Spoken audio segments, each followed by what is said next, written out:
জানি, জানি অনেকেই তোমরা অপেক্ষা করে বসে আছো যে আমি শপিং করতে গিয়ে কি, কি কেনাকাটি করেছি দিদির বিয়ের জন্য, সেটাই তোমাদেরকে দেখাবো বলে একটা ভিডিওতে বলেছিলাম। তবে তার সাথে জানো তো এটাও ভেবেছি এখনই মানে এত তাড়াতাড়ি যদি তোমাদেরকে সবকিছু দেখিয়ে দিই, তাহলে পরে আর কি নতুন বলে থাকবে। তাই ভাবলাম যে না কিছুটা রয়ে সই থাক।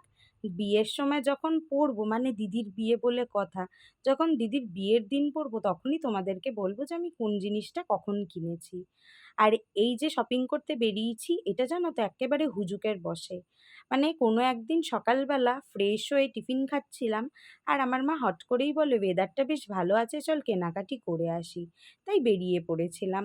সামনে দেখতে দেখতে বিয়ে চলে আসছে তাই আর ভাবলাম দেরি করে লাভ কি, একটু একটু করে কেনাকাটিগুলো সেরেই ফেলি।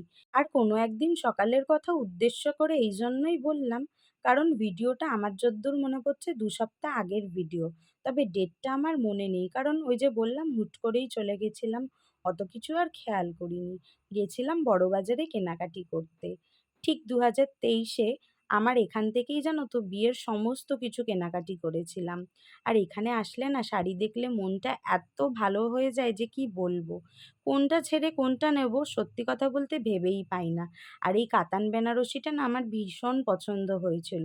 তবে তার সাথে এটাও মাথায় রাখি সবসময় যে যখন যেটা পছন্দ হবে বা চোখে লাগবে সেটাই যে ওই মুহূর্তে নিতে হবে তার কিন্তু কোনো মানে নেই। আমি কিন্তু এটা কখনোই করি না। আর এইবারে শপিং করতে এসে দেখলাম মায়ের না এই ফ্যান্সি শাড়িগুলো খুবই পছন্দ হয়েছে।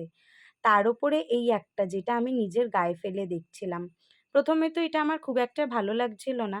তবে মা বলল একটু অন্যরকম শাড়ি নিতে। আর এখানে দেখলাম আমার বরেরও ভীষণ পছন্দ হয়েছে। ভিডিও কল করে দেখাতে কিন্তু আমাকে বলল, "হ্যাঁ, শাড়িটা নাও খুবই ভালো লাগবে।"